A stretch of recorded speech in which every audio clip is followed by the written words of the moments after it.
জয় রাধে, গৌর হরিবল, জয় রাধেশ, রাধেশ্যাম, জয় রাধে। ওপার বাংলা হতে এপার বাংলায় এলেন হরিদাস। মুসলমান ওপার বাংলা থেকে তাড়িয়ে দিলেন হরিদাসকে। এপার বাংলায় এসে হরিদাস নামকে আঁকড়ে ধরে জগতের মাঝে নামকে দেওয়ার জন্য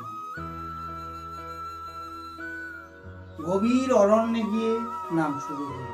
কোথায়? যে ফুলিয়া গ্রামে বেনারস জঙ্গলে গিয়ে হরিদাস নাম শুরু করলেন।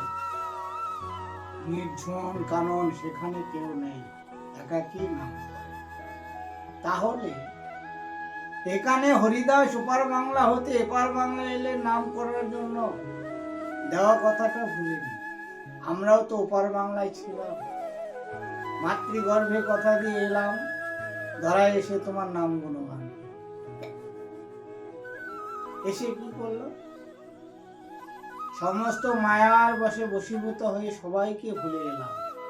সবাই বলতে কি, যাদের সঙ্গে আমি নাম করতাম তাদের কথাই ভুলে গেলাম। এসে যারা সংসার তাণ্ডবে জড়িয়ে আছে তাদের সঙ্গে সঙ্গে গেলাম। আজকে ত্রিতাপ জ্বালায় জর্জরিত হয়ে সমস্ত কিছু ভুলে গিয়ে গোবিন্দকে হারিয়ে আজকে দুঃখ কষ্টের মধ্যে জীবনযাপন করতে হচ্ছে। এটা কার দোষ? এটা আমার কর্মের দোষ। আমি দেওয়া কথা ভুলে গেলে সেই সাজা আমাকে পেতে হবে। তাই সংসার মাঝে আমরা বলি না সংসারে সুখ নেই, এটা কারো দোষ নয়। গীতায় বলেছে কর্মই শ্রেষ্ঠ, যেমন কর্ম তেমন ফল। যে কর্মের জন্মে ধরায় এসেছি সে কর্ম করা বাদ দিয়ে সংসারের বিষয় বাসনায় জর্জরিত হয়ে আমি আমার তো করে সমস্ত কিছু ভরিয়ে দিলাম। কারণ অন্ধকার যখন নেমে আসে জীবনে, তখন পূর্ব দিনের কথা মনে পড়ে। কোন দিনের কথা? যেদিন বেলা অপরাহ্নে চলে যায়, সূর্যটা অস্ত যেতে চলে, অন্ধকার নেমে আসে, তখন মনে পড়ে সে হারানো দিনগুলোর কথা, যে কি ছিলাম আর কি হলাম। আজকে হরিদাস সে কথাটা ভুলেনি। নাম করছিল বলে মুসলমানরা তাকে কত সাজা দিল, মৃত্যুদণ্ড দিল, তবুও নাম ছাড়েনি। আজকে ফুলিয়া গ্রামে বেনাফুলের জঙ্গলে বসে হরিনাম করছে। এই কথা গোটা নবদ্বীপ এবং ফুলিয়ায় প্রচার হয়ে গেল, হরিদাস নাম করছে। মুসলমানরা, বিধর্মীরা দেখলো হরিদাসকে আঘাত দেওয়ার পরে হরিদাস নাম ছাড়েনি। হরিদাসকে নাম কর্ণ করার জন্য লক্ষ্য হীরাকে ফিট করলে। লক্ষ্য হীরাকে বলছে তোমাকে অনেক অর্থ করিয়ে দেব, হরিদাসের নাম পণ্ড করতে। লক্ষ্য হীরা শুনে হাসছে, এইটুকু কাজ? আমার রূপের সামনে সবাই গলে যায়, কেউ তার স্থির থাকতে পারে না। এখানে গোবিন্দকে যারা ভালোবাসে সমস্ত রূপ গুণী তার কাছে পরাজয় স্বীকার করে। গোবিন্দের প্রেমে, গোবিন্দ ভালোবাসায়, গোবিন্দের প্রতি আত্মনিবেদন যার আছে তার কাছে লোভ লালসা কাম কামনা কিছুই বাসা বাঁধতে পারে না। আজকে হরিদাসকে মাধ্যম দিয়ে জগৎকে বুঝিয়ে দিলেন। লক্ষ্য হীরা গিয়ে হরিদাসের কাছে গিয়ে বসছে তার রূপের জৌলস দেখানোর জন্য। লক্ষ্য হীরার এমন রূপ ছিল যে যাকে দেখবে সেই মোহিত হয়ে যায়। তার মধ্যে কাম এবং রূপ দুটোই গোবিন্দ পরিপূরক ভাবে দিয়েছে, কিন্তু কাম পরাজয় স্বীকার করতে হলো নামের দাহিকা শক্তি। হরিদাসের কাছে গিয়ে বলছে, হরিদাস, হরিদাস চর্মচক্ষু বন্ধ করে জ্ঞান চক্ষু উন্মোচিত করে আত্মা পরমাত্মার সঙ্গে মিলন করে নাম করছে আমার গোবিন্দকে স্মরণ করে। সেখানে গিয়ে লক্ষ্য হীরা হরিদাসকে প্রণাম জানিয়ে বলছে, হরিদাস তোমার সঙ্গে আমি দুটো কথা বলবো। দেখো, তাকে কোনো কিছুই স্পর্শ করতে পারছে না। লক্ষ্য হীরাকে কি বলছে, তুমি ক্ষণকাল বিশ্রাম করো, আমার নাম পূর্ণ হলেই আমি তোমার সঙ্গে কথা বলবো। সারাদিন রাত্রি পার হয়ে যায়, একবারও কৃষ্ণ নাম নেওয়ার কথা মনে থাকে না।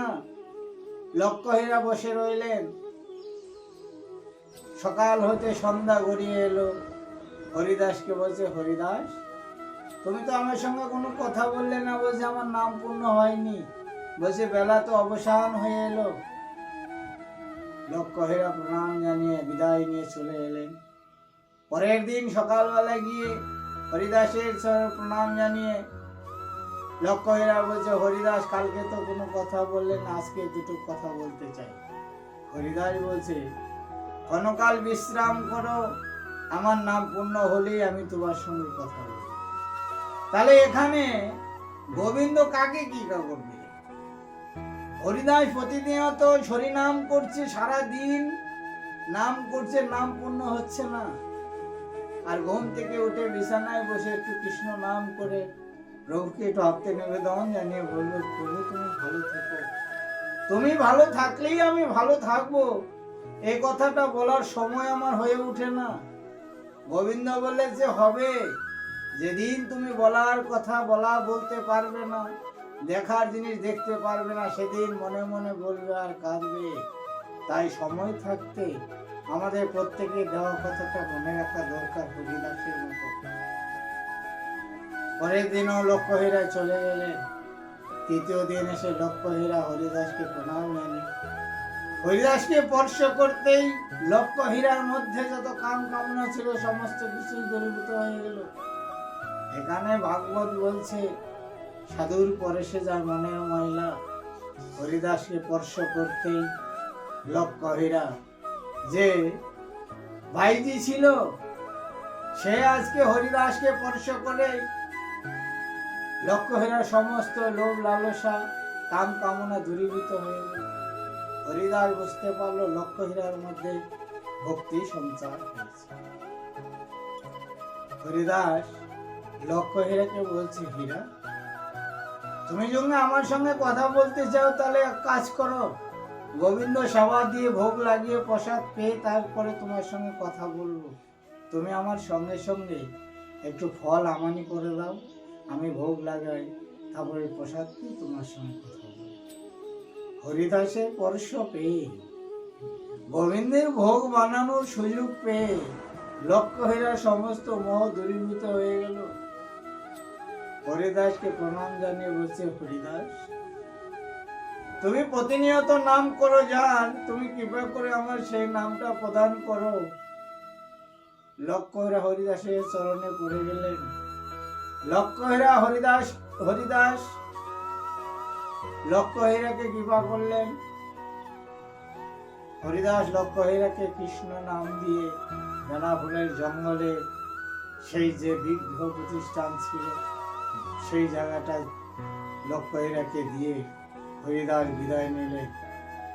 লক্ষ্যহীরাকে বললো, লক্ষ্যহীরা, আজ তোমাকে এই জায়গাটা দিয়ে গেলাম, যে জায়গায় নামের প্রতিধ্বনি হয় সেই অধিকারটা তোমায় দিলাম। তোমার মুখে কৃষ্ণ নাম জগৎকে বুঝিয়ে দাও আর গোবিন্দকে শোনাও। একদিন তোমার দেহের যত কুলসিত, যত অপরাধ, সমস্ত কিছুই দূরীভূত হয়ে যাবে।